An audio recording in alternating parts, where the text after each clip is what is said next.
guys, welcome to this webinar. Today I'm with Bogdan and we will be talking about building a personal brand on LinkedIn. So I connected with Bogdan just a couple of days ago, and what I liked about his profile is, first thing, he's a salesperson, and only salespeople understand the pressure of having to meet those deadlines, having to hit those sales targets. When the lead is the lead, when you're working on a deal, it doesn't work out. That's why, look, I connect with salespeople, and if you're a salesperson, you probably understand that as well. And another thing that caught me about Bogdan's profile is that, look, he has 2,000 followers, and he doesn't even realize that he has them. He like, oh, do I have 2,000 followers? So, and a year ago when I started on LinkedIn, I only had 50 connections. So for someone having 2,000 followers, that's like, wow, that is massive. So I'm gonna switch into Bogdan and let him introduce himself and tell us a bit about himself and his sales career. Okay, so yeah, I'm a Ukrainian Canadian living in Atlantic East Coast of Canada. I've been doing sales since I am probably 12 or 13 years old, helping my grandma selling tomatoes on the market. And yeah, I was born in USSR, in Ukraine, when Ukraine was part of USSR. So during 90s, late 80s, it was not the best time, so it was rough times. And I remember getting involved in something to generate revenue for my family, helping in any way I can. So that was start. And then during my sales career, well, I've got degrees in engineering and in communications, so that helps me to connect both worlds, like technical and communications, like marketing and sales. And I've never worked as an engineer, but I feel like this technical aspect of my education helped me to get better understanding of markets, better understanding of technology, better understanding how people think through technology and use it for everyday life. So, and Have you actually, sold any have you sold any products that are related to like your education and stuff? well, I started my own business when I was 18 ish. I was selling. I've been selling musical equipment and musical instruments, so that was kind of in relations to engineering and all those mixers and amplifiers and sound systems. Yeah, kind of related, but Cool. not really. Well, Like that's quite Bogdan, that's quite an interesting turn, because you were a business owner before you became an employee, yeah, and like most people that try to get out of employment into running a business and look like you yeah. went the other way around, which like Yeah. Well, yeah, and I've never been afraid of being an owner of the business. Like I started when I was 18, just to try. Like I needed to sell something. I needed money, so I wanted to get some money through selling stuff. It was the easiest way. Then at the last year at university, I went to McDonald's, which at that time was like a very prestigious job, and I was selling burgers and fries and etc. So that was really nice B2C experience in some ways. And yeah, and then I moved to Kiev from I was born in Zaporizhia in southern eastern part of Ukraine, but then I moved to Kiev. I met my wife. I started looking for a job, and printing and publishing and paper related businesses. That was something I was interested in, and I started looking for a job in that industry. And I've been working for probably like 5 years in one of the largest publishing houses, selling the results of the work of that publishing house in Kiev. And then I switched to paper manufacturer, basically. No, sorry. Then I switched to business again. I got involved into some activities with my friends. So they invited me to invest in the print shop, and we became partners in that print shop. So that was like all I'm trying to say is like all the time being employee, being business owner, being employee, business owner. So What I hear is just like lifetime of sales experience. Sales, sales, yeah, sales, sales. yeah, Nice, all kinds of nice. sales, all kinds of sales. I have a question written up why sales, but I don't think like asking you why sales makes sense because like sounds like you are sales and yeah, sales is you or I like like. I know it sounds very cliche, but I like helping people and getting rewards of that kind of activity. So that's my main reason. Like especially, I'm Christian, so thinking of that as a service to the community, to people around me, helping them with solving their problems and getting rewarded the job that work seems reasonable. So I guess we all are in it's sales. another I'm gonna interrupt you, but it's another massive topic for conversations is Yeah. professional salespeople who's been in sales for a long time, who are in B2B sales, they see sales as helping and serving. Whereas someone who just gets in or someone who never been to sales, they think that salespeople are to rip others off and that's the only reason they exist. Whereas like Yeah. people like you or people who've been in sales for a while, they just know And selling I've and just noticed solving problems. I've noticed huge difference. For example, like 5 years before relocation to Canada, like 10 years ago, I got a job. I got an offer to join the largest European paper manufacturer as a sales manager, as an account manager. And actually, Xerox, where I'm working at right now in Canada, was one of my customers in Europe. We were manufacturing office paper for Xerox, Canon, and many other brands. So when I got involved in that corporate culture, I've noticed that the environment of corporate B2B sales is very different from what I'm used to in Kiev and print shop and all that. Because in corporate sales, it's very much about the relationships. It's not transactional at all. If you can allow yourself to be very like not very uh, concerned about your customers when you're a business owner in your small print shop in Kiev somewhere. Here you have to be very thorough. You have to be very detail oriented on how you build relationship with this particular company or that. And when I moved to Canada, it's like day and night. It's completely different. Here in North America, people think of sales as very much about entertaining. Like when you look at the guys who are selling and think of themselves as a successful sales guys, they're always trying to, sale, sell Okay, with, I don't understand that part, but look, we promised people a conversation about LinkedIn, so yeah, sorry. let's. Yeah, look, I'll have to ask you that separately. That entertaining. I've heard of it. I've heard that in pharma, but But actually, I it's in relation to LinkedIn as well because I'm using my LinkedIn probably a little bit different from what I observe from other people I'm working with. okay. So I guess that's exactly the question that's written down here. Why are you on LinkedIn? Um, because it's a place to be. Like for professionals, it's probably the only place to be.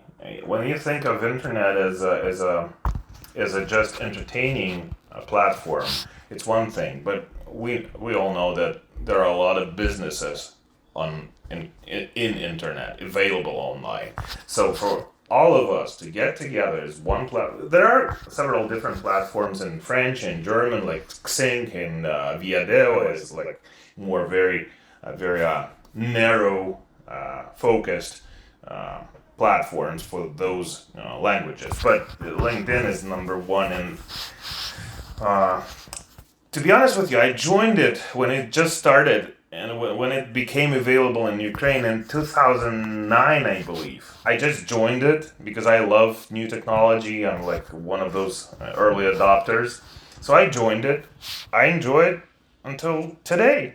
I love meeting new Tell people. me, what do you enjoy? So what I hear is that instead of being on Facebook looking at someone's cat videos and being on Instagram looking at pretty faces or vacations, you prefer to entertain yourself by hanging Exactly. out with other professionals. Exactly. Absolutely. Because when we are online, we either learning, consuming something, or we are delivering something.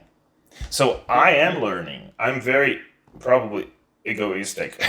I'm learning from people how they sell. I watch a couple guys just to get some new ideas how to make jokes while I'm selling, while I'm pitching something, or I'm learning how they work with objections, or I'm learning how they, I don't know, losing businesses and losing deals because of stupid mistakes. I'm learning all the time. And then on the other side, I know that I can deliver some value to my customer, to my followers. I know that some of my friends, they are looking for advice sometimes. They are asking me for some things.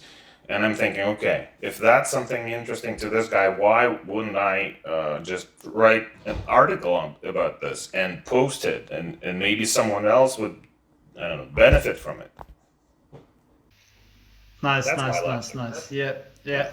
So yeah, guys, stop wasting time on Facebook. Stop wasting time on Yeah. Instagram. Definitely no TikTok. If you are a professional, if you want to be like Bogdan, running businesses, working for big companies, doing sales, helping people, jump on LinkedIn and even like as you say, consuming content.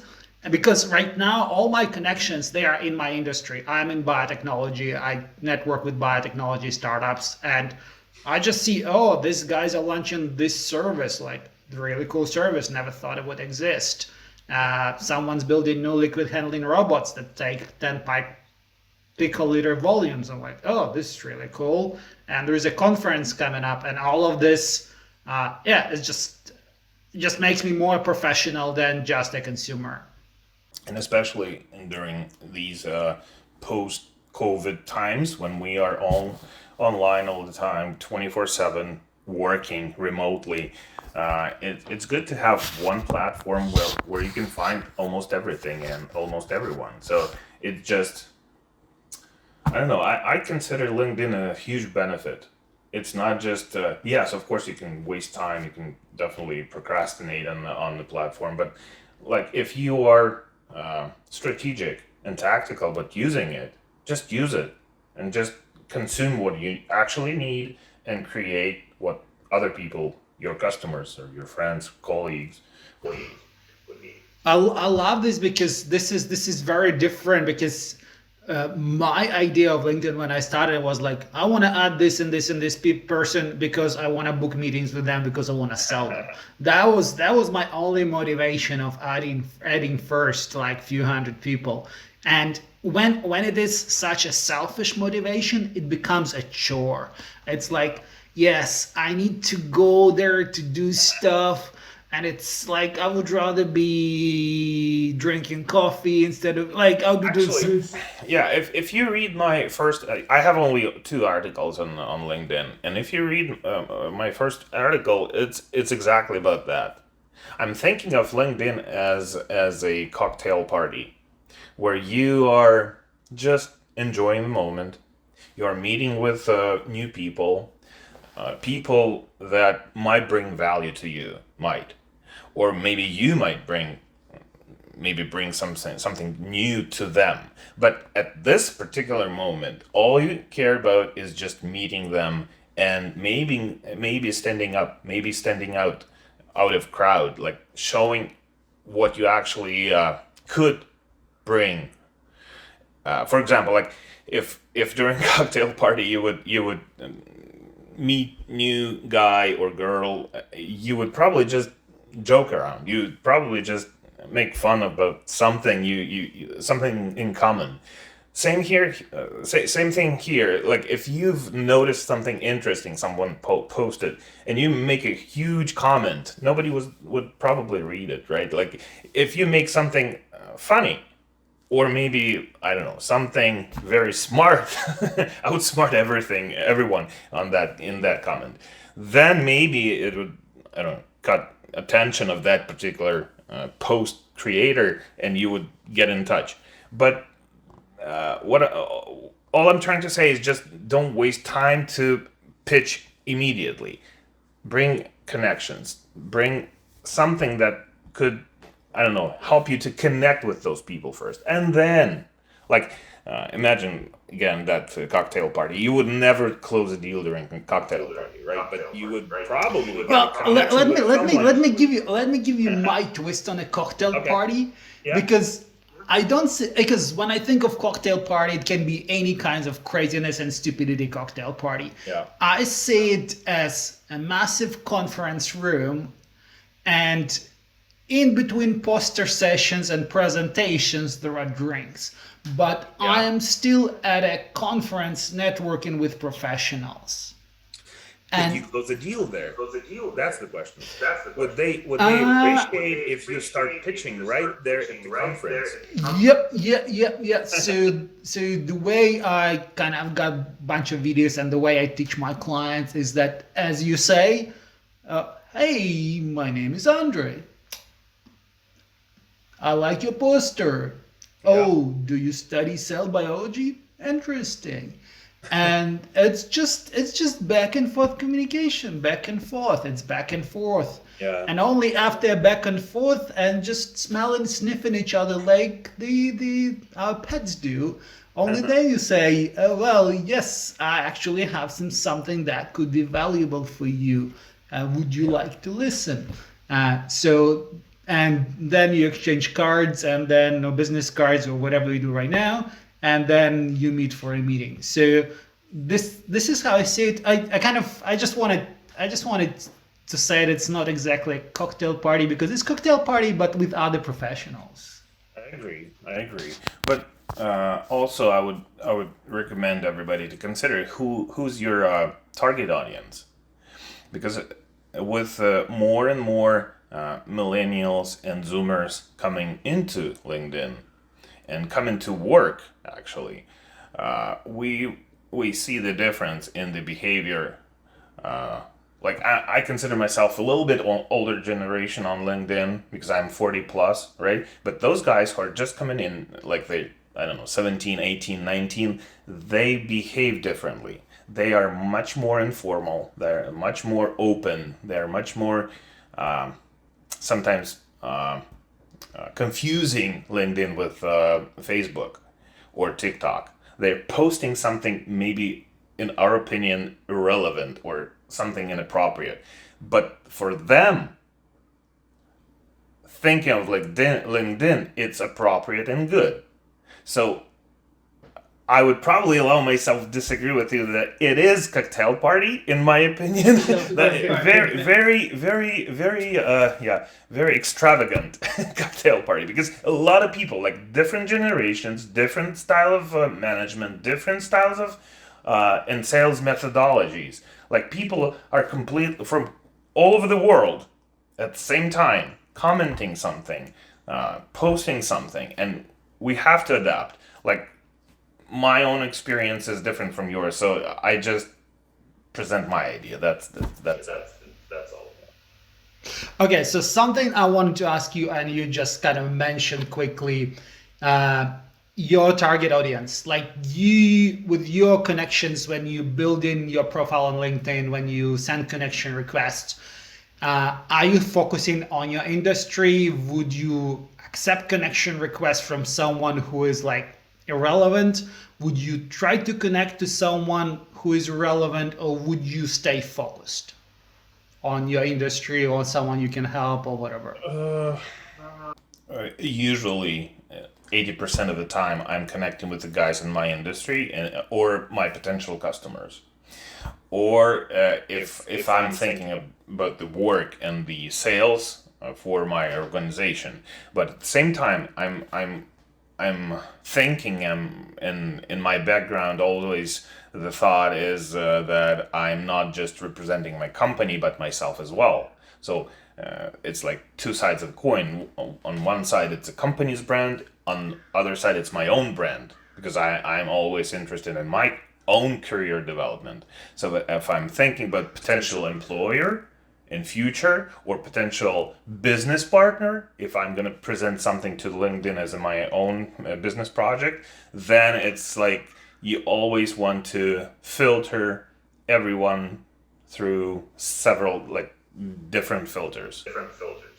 Yeah. I don't know. It's Yeah, probably a yeah, bit yeah. complicated. Yeah. I also filter whether this person's gonna be useful. But if there is a connection request from someone who looks professional and interesting, I'll still accept it. Right. But like, say, when someone likes my posts, likes or like, well, yeah, when someone likes my post or comments on my post, I'll have a look and I say, okay. They're in my industry, definitely a good thing. Or maybe they are a recruiter, they obviously connected to lots of people, they're a good thing. Or there's someone like Bogdan that I can interview. That's definitely a selfish reason. So I try, Yeah. and I just want to train LinkedIn algorithm to suggest me people that I want to work with. So that's another kind Yeah. of hidden Makes hidden sense. Yeah. reason. Sometimes I accept just from young. You can tell it's a sales guy who's just out of university or college and he wants to connect with you and sell you something. And I don't mind. Like I connect with him or her and I give them a chance. And if they do something smart, it's always fun to talk about it. And I start immediately throw some objections and test like, and then with some of those guys and girls, I've built really good relationships because they recognize that you're testing them and they know that you're playing with them, and then we became like mentor mentee relationships, and that's good. But most of the time, if people start doing some dumb crap, which a lot of people do, I just don't waste my time. I just delete them and block them, and that's it. Yeah. Well, I think it's a common thing about salespeople that we love watching others sell. Yeah. Yeah. Like, Yeah. oh, this person. I used to, like, when I was in Australia, we have lots of random cold calls on on like private cell phone numbers, right? Mobile numbers. And I would always listen because I want to hear. Yeah. And I'm just like, holy cow, this person from India with difficult to understand accent is trying to cold sell me something from a phone. Like, I would love to hear their pitch.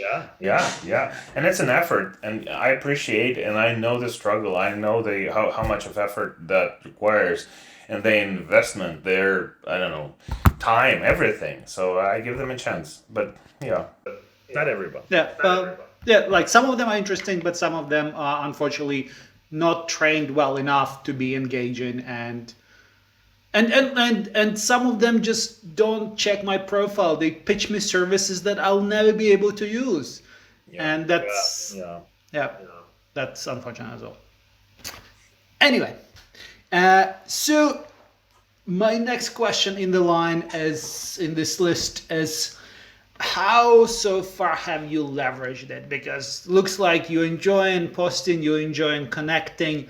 Have you leveraged it to find a job? Have you leveraged to find a lead, to book a meeting? Like, what's your leverage of LinkedIn so far? Everything you just mentioned, I've leveraged to. So I've all my previous jobs, I found through LinkedIn. I mean, That's interesting. starting from Mondi in Europe and Xerox here, everything was done through LinkedIn. So I started. So wait, did you cold approach a company and say I want to work for you? Is that how it works? No, usually it's just connecting with people you think that might help you to connect with other people. So I connected Okay. with one guy I thought it would be interesting to introduce myself, and then he helped me to introduce to other people, and just personal connections. And then yeah, during a messages conversation, I just asked, hey, would you be interested to offer me a job, or do you have any openings? Do you have anything that might help me to bring value to you guys? And yeah, and when we moved to Canada, before I moved, I actually connected with the guys here, with the HR director through LinkedIn, and basically sold myself and because they were my Xerox was my customer, and I got my references from European headquarters, and yeah, presented myself properly. So that's in regards to my own career development. But also, I've noticed that I always have my LinkedIn profile in my So signature. let's finish this because this is so Okay. interesting. Because even when I was looking for sales jobs, right now I don't do that. Like I approach it the way you do it, but I used to find an opening and then reach out to the company that has an opening, but like open a position that I'm interested in. But what you're saying, you just network, and if you like the company, you like the person, then you say Yeah. ask them if they have a position. Yeah, and I feel that helps much more because you understand the culture first. You feel that people. You start conversation and you understand how even basic stuff, how quickly they reply, how polite they are, how open they are to talk to the guy from Ukraine, like Eastern European ex-USSR guys, how tolerant they are to my English mistakes, or like all of that makes you to understand who's there. Do you want to work with them actually? And Nice. before you even apply, you already know. Yeah. It's very different from coming from that position of power. Is that I'm choosing the company I want to work for. What can I say? And this is how it should be done. But like I've been in a position of like begging for a job, not in a literal sense, but like, oh, if these guys could hire me, I would be so much better off. And coming from that scarcity mentality, and look, I know I'm probably not the only one who's still out there. Yeah. There are still people out there who approach a job search as asking someone for a favor, and whereas And job search is that you find someone that you enjoy working for, and then it's a win-win for everyone. yeah, I completely agree with you. Yeah. Nice. Yeah. And then, so you mentioned about leveraging LinkedIn for career development, for your own career development. Uh, did you, when you were managing a team, or like right now, it sounds like you're managing big accounts. Like, did you manage to generate leads or develop connections for your business Yeah, from that's what I mentioned about my signature, email signature. I always have LinkedIn in there. So what I've noticed lately, people are checking my LinkedIn before they reply. Like especially if you are reaching out to someone you've never reached out before, like cold emails or I don't know, like maybe it's just someone introduces you to someone through email and thinking about maybe some business together or something. So what they do first, they first go to LinkedIn to check your profile. And that made me think that probably I should in my own profile combine those things I talked before, my company brand and my own brand in some ways that they play together. So it's not just me presenting myself in it. It's not just Bogdan presenting Xerox. It's like something in between working together. So that way, when someone outside of Xerox, someone like cold prospect would come to my profile, they would see both. They would see me as a person, Bogdan, and me as a professional at Xerox who can help them solve their, I don't know, printing environment issues. And that helps me to generate leads without actually generating leads. Because when they check my profile, they already know who I am. They already know what I'm offering. They already know if they read like through my posts and my activities, they pretty much understand who am I and what am I presenting. And then if they like me, they reply, and usually they do. Praise Lord. So that's kind of yeah. That's actually what I mentioned at the beginning. The difference between cultures, because European style of sales and B2B sales management is very different because you are not just entertaining, you're very much focused on bringing value and fixing problems. Here in North America, in States mostly, it's very much about, hey, look at me, I'm the guy, I can sell you the best. And that made it's just my humble opinion. Maybe when people see someone different, when they see me presenting myself humbly with no additional entertainment, right? Yes, I do demos. I can help people to see what I'm selling, but I'm not posting something just to catch the attention. I'm not posting something just for the hype. You know what I mean? Like if I'm creating value, I'm thinking the way they would think. Would I read what I just posted or not? If I wouldn't read that, I wouldn't post it. I kind of don't understand the meaning of the word entertainment, because for me entertainment is just like, I don't know, going to a concert. So what's entertainment? Is like writing an interesting article, or is it a good post?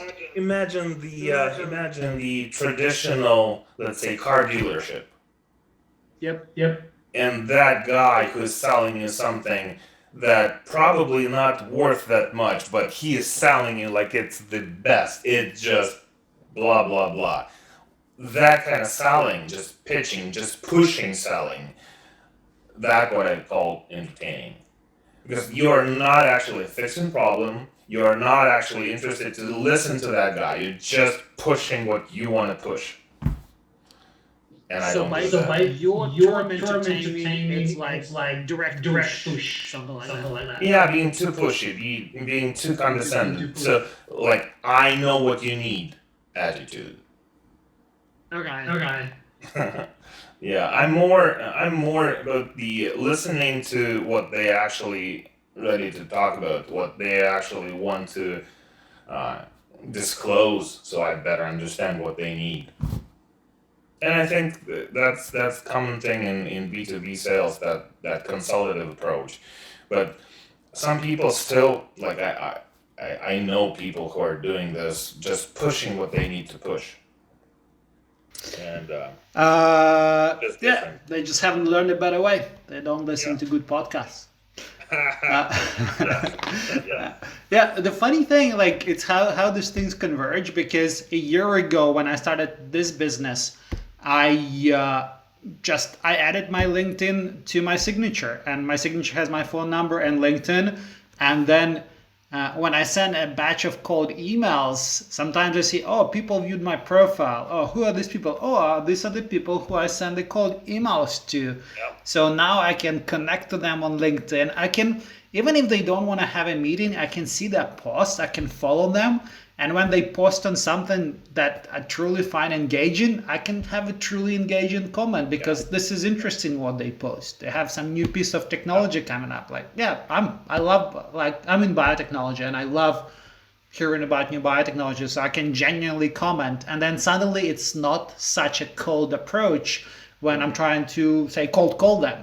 That's just like a person who already commented on my post. Yeah, absolutely. I love using cold emails first, so I can reference them in anything I do after that email. I can always reference to that cold email, and then everything I do afterwards is not that cold anymore. Yeah. Cool. Yeah. Like I tried different sequences. Sometimes I go LinkedIn first, then cold email, then cold calling. Sometimes I go the other way around. But sounds like using this omni-channel approach is the industry standard that everyone's going for. Cool. All right. So we've been talking for a while, and we're just gonna wrap it up. So the conversation about Brazilian Jiu-Jitsu. And I saw Bogdan making a BJJ references somewhere, and look, I love this thing as well. I haven't done it as much as you did, but there is this thing that apparently BJJ instructors in Canada and in Australia speak about. It's putting yourself in the position of success.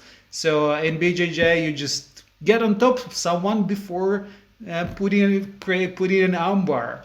And so, how can us, people around us, everyone watching, start working towards that position from which they can generate a new lead, find a new job? How can they can start working towards gaining that position on LinkedIn? Oh man, it's such a long conversation. I would love to talk about 30 jujitsu seconds, go. and application in real life, but yeah, it's probably everything but control. Like I consider all the lessons I've learned from jujitsu, they're all about controllables. Like it, and um in sales especially, if you're in sales, sometimes you lose.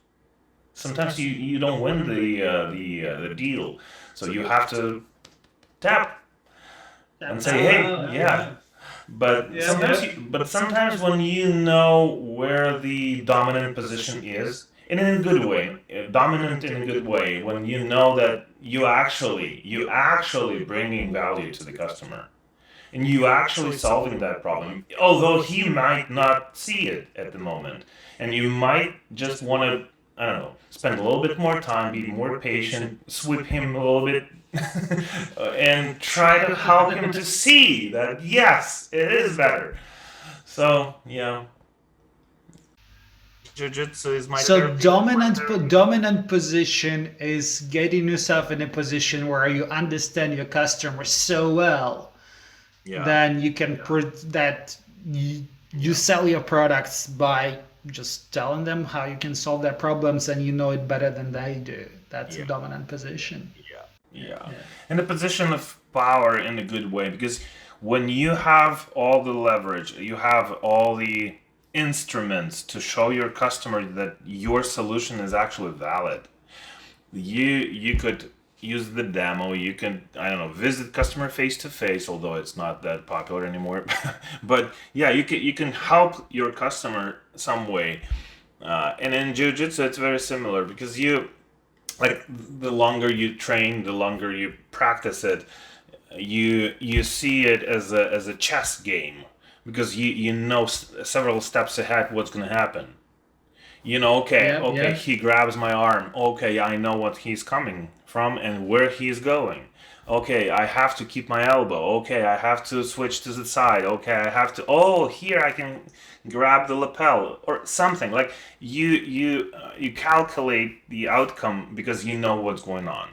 And in business, very similar is going on. So you know all the objections. You know the technology that you are offering, and you know what they really need if you listen closely to what they actually struggling with.